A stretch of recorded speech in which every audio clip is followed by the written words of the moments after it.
Apa yang terjadi jika saya mengonsumsi 1 sendok minyak jintan hitam setiap pagi selama 15 hari? Apakah energi akan meningkat? Apakah imunitas menjadi lebih kuat?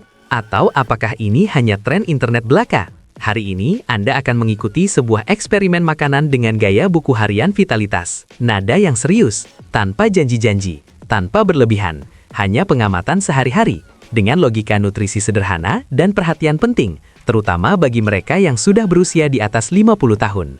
Minyak jintan hitam, yang juga disebut minyak Nigella sativa, menjadi populer karena banyak orang mengaitkannya dengan kesejahteraan umum. Minyak ini muncul dalam video, testimoni, dan percakapan tentang imunitas, peradangan, dan stamina.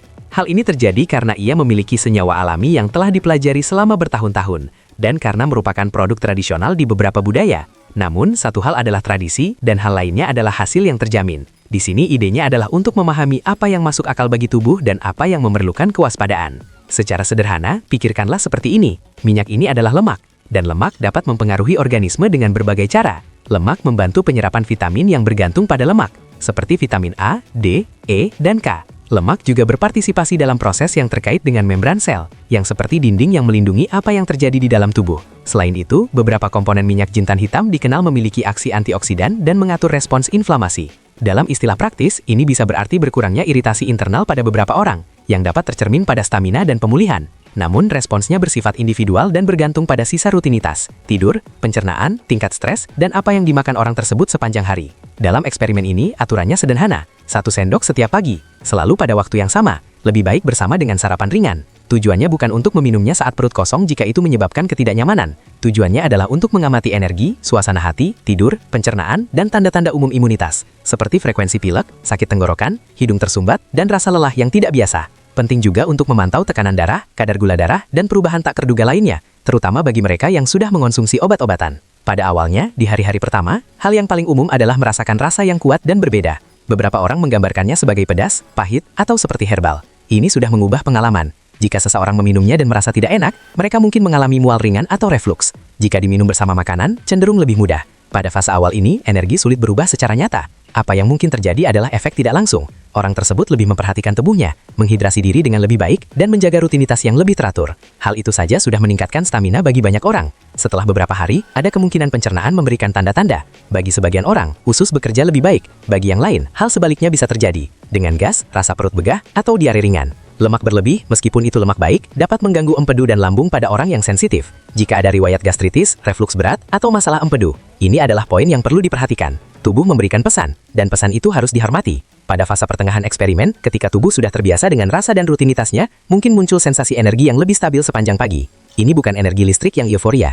Ini lebih merupakan sensasi kurangnya penurunan tenaga di tengah hari. Ini bisa terjadi karena lemak membantu memberikan rasa kenyang, dan dapat mengurangi keinginan ngemil manis di pagi hari, yang menghindari lonjakan dan penurunan gula darah pada beberapa orang. Bagi mereka yang cenderung makan banyak karbohidrat saat sarapan, perubahan komposisi yang sederhana saja dapat meningkatkan stabilitas. Namun ini bukan keajaiban dari minyak tersebut. Ini adalah hasil dari keseluruhan pola. Terkait imunitas, penting untuk jujur. 15 hari adalah waktu yang singkat untuk membuktikan bahwa imunitas telah berubah. Imunitas bukanlah tombol yang bisa dinyalakan dan dimatikan. Ia adalah sistem yang kompleks. Apa yang bisa diamati dalam periode ini adalah, apakah orang tersebut merasa kurang terpuruk? Apakah bangun tidur dengan rasa tubuh yang kurang berat? Apakah mengalami lebih sedikit iritasi? Apakah tidur menjadi lebih baik? Dan apakah ada lebih sedikit tanda-tanda peradangan sehari-hari? Untuk kelompok usia di atas 50 tahun, tidur dan tingkat stres biasanya lebih memengaruhi imunitas daripada suplemen tunggal manapun. Jika minyak ini membantu secara tidak langsung dengan memperbaiki rutinitas dan pola makan, itu sudah merupakan sebuah kemajuan. Di akhir eksperimen, apa yang biasanya memberikan perbedaan paling besar adalah konsistensi. Jika orang tersebut menjaga sarapan yang lebih seimbang, minum lebih banyak air, berjalan kaki sedikit, dan tidur lebih baik, hasilnya muncul sebagai energi yang lebih terprediksi. Dan ketika energi menjadi lebih terprediksi, orang tersebut merasa lebih percaya diri, lebih banyak bergerak, dan hal itu sendiri meningkatkan vitalitas. Minyak tersebut, dalam skenario ini, mungkin hanya menjadi bagian kecil, bukan pemeran utama. Sekarang mengenai kemungkinan manfaat secara seimbang dan realistis. Ini dapat membantu perasaan sejahtera pada beberapa orang karena mengandung senyawa antioksidan. Dapat berkontribusi pada rutinitas dengan rasa kenyang yang lebih lama karena adanya lemak, membantu mengurangi ngemil dan lonjakan rasa lapar.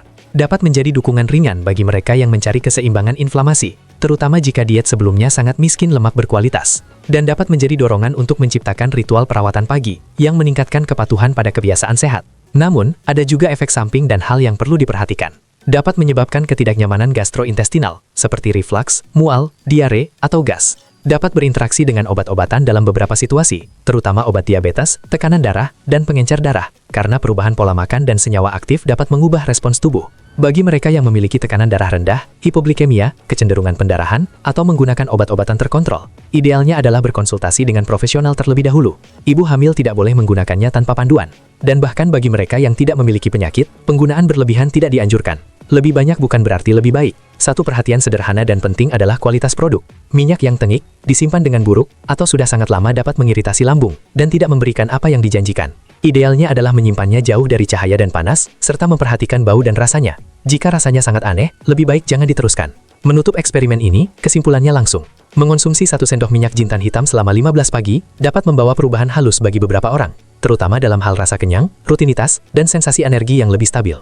Bagi yang lain, mungkin tidak mengubah apapun, dan bagi sebagian orang, dapat menyebabkan ketidaknyamanan dan tidak sebanding dengan hasilnya. Apa yang benar-benar memperkuat imunitas di dunia nyata adalah melakukan hal-hal dasar dengan baik. Tidur, pola makan bervariasi, protein yang cukup, sayuran, hidrasi, gerak tubuh, dan pengendalian stres. Minyak tersebut bisa menjadi pelengkap, bukan jalan pintas. Dan sebuah peringatan ringan namun perlu. Konten ini bersifat informatif, tidak menggantikan panduan medis atau nutrisi.